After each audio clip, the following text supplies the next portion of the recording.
Hi, welcome back. In this video, I'm going to show you how to draw a hyper-realistic doggo using just a few pencils and a fur drawing technique. It's really an easy one and I hope you will enjoy this as much as I did. So grab your tools and let's get started.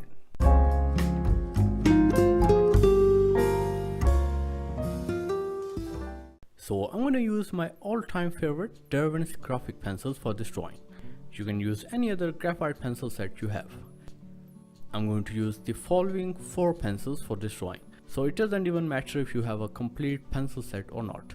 Just grab these 4 pencils and you're good to go. Okay, so I'm already done with the outlines here and I used grid method to draw these outlines. Showing the complete outlining process in a video makes it unnecessarily long, so I always upload the references on my Patreon profile. You can find the links of all the references in the description down below. So first of all, I'm going to take this B pencil and add the directional lines around the eye portion. These helping lines will guide us during the indentation process. Now I'm going to grab this indenting stylus and add the indentation lines along the helping lines you just added. I'm using this nail art dotting tool as an indenting stylus here, which you can find from any cosmetic store nearby. Or you can also use an empty pen for this purpose. And by the way, if you are a beginner and have no idea how to even start a drawing on your own, I would suggest you to take my drawing course first, because it is specially designed to help beginners like you to get comfortable with the drawing process, so they can execute a drawing project of any difficulty level on their own. After 2000 enrollments, I added my course in Udemy's sales program, and now it will always be on sale for up to 70% off for new students. So make sure you avail this opportunity and get your sketching skills polished. So once you're done with the indentation lines, grab this 5B pencil and darken the outlines of the eye. And also fill it with a base shade using the same 5B pencil, leaving this rectangular reflection and circular iris texture as it is. Now use the 9B pencil and darken this area. You can also use the Tombow Mono Zero Eraser to add the highlights or erase the extra shades from the iris, just like this. And by the way, the real-time video of this tutorial is available on my Patreon profile, link is in the description.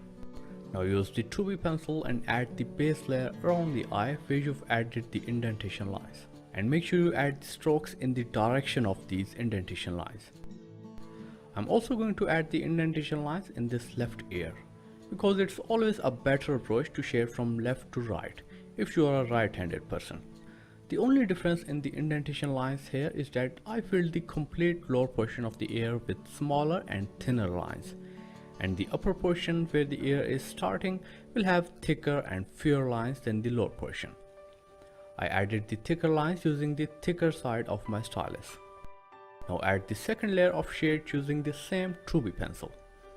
You just have to increase the pressure on the pencil and use the tip of the pencil to add these darker lines and shades.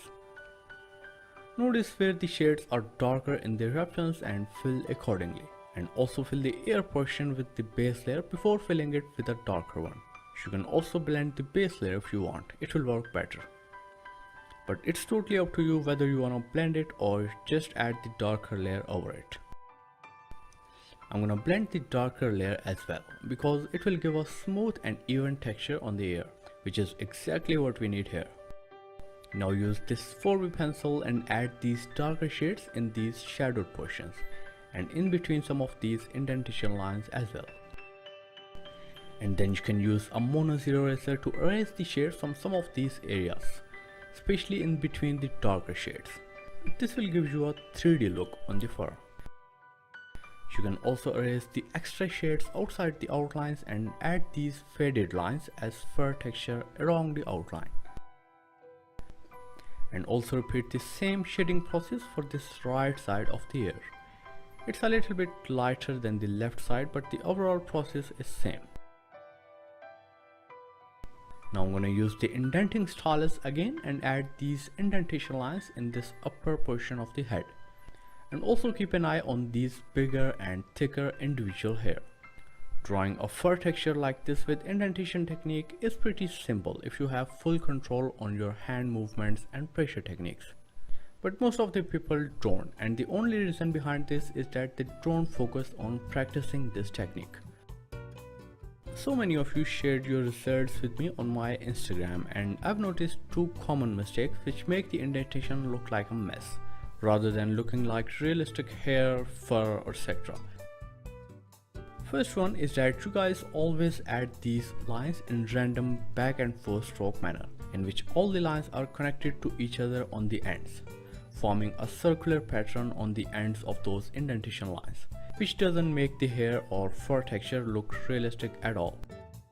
And secondly, even if the indentation lines are separated at the ends, their ends are not completely faded like they should be.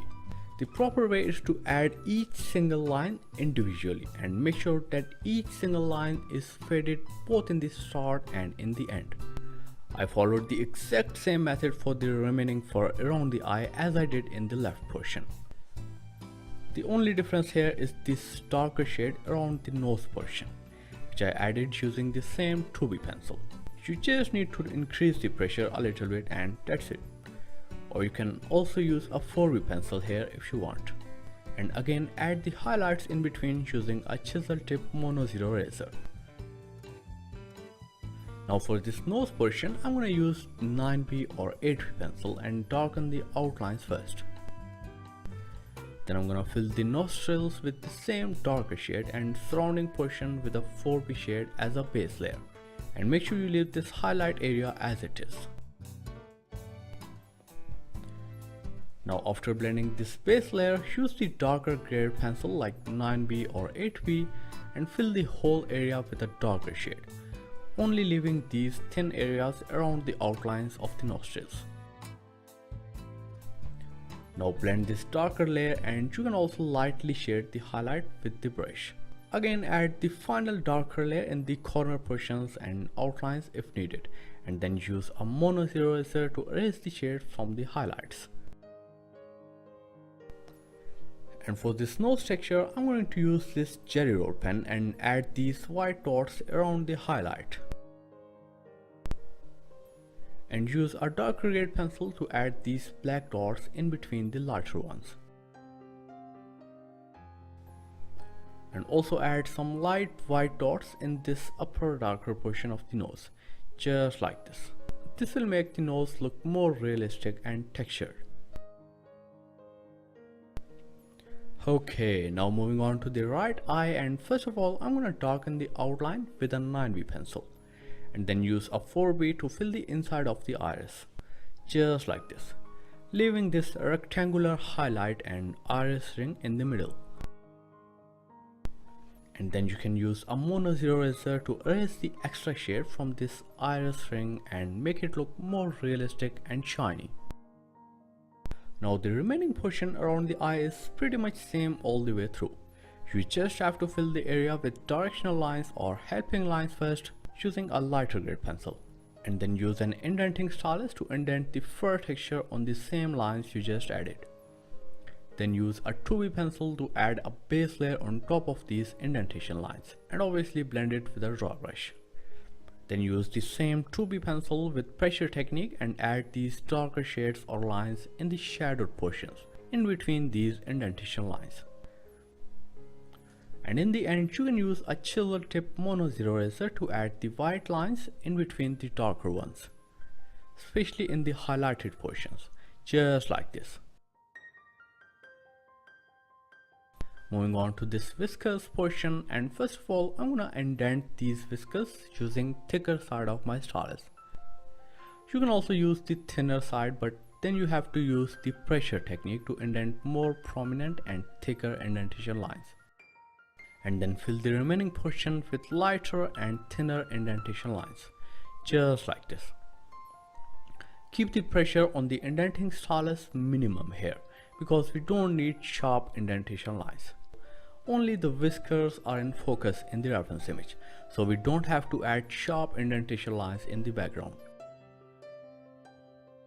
Now after adding and blending the base layer, you can use the 2B pencil and add the darker shades in the shadowed portions where the whiskers are starting. If you notice closely, the darker shades are only in the areas where each set of whiskers are starting. So you just have to shade accordingly. And you can also use the 4B pencil in between if you want. But make sure you don't fill the whiskers indentation lines while shading the area. This specific area below the nose consists of sharp white and sharp black lines. So you can add these with a 4B pencil as well. Now use a chisel tip mono zero eraser and erase the shades from these indentation lines you just added for the whiskers. This will make them look more white and prominent. Okay, now moving on to the neck portion, and the shades here are really simple than any other part.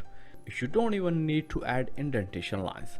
Just fill the area with a base first and then fill the shadowed portions with darker shades. I'm also gonna fill this mouth portion with required darker shades using a 4B pencil. But make sure you've added the required indentation lines in the lower lips portion before filling this area. For the neck portion, keep in mind that you have to add the shading strokes in one direction only. Don't fill the area with random circular shading. And obviously blend these shades with a dry brush afterwards. Now use your mono zero eraser and add these white lines in the same direction you've added the pencil shades. Just like this. The darker portions have less white lines while the lighter portions are full of them. This will give these shades a proper fur texture. Now I'm gonna repeat the same process of indenting, shading, blending and erasing in this right portion as I did in the left one. And for this right ear, make sure you add these thicker indentation lines in the upper portion and thinner lines in the remaining lower portion to get a proper fur texture with even shadows and highlights. And in the end, I'm gonna erase the extra shades from the indentation lines I added for the whiskers. Just like this. And with this last step, we're done with our hyper realistic doggo drawing. So I hope you enjoyed and learned something new from this one. If you wanna get the real-time video of this drawing, you can visit my Patreon profile. And if you're a beginner and want to learn sketching from scratch, you can join my course on Udemy. All the links are in the description down below. So thank you so much for watching, and I'll see you in the next one.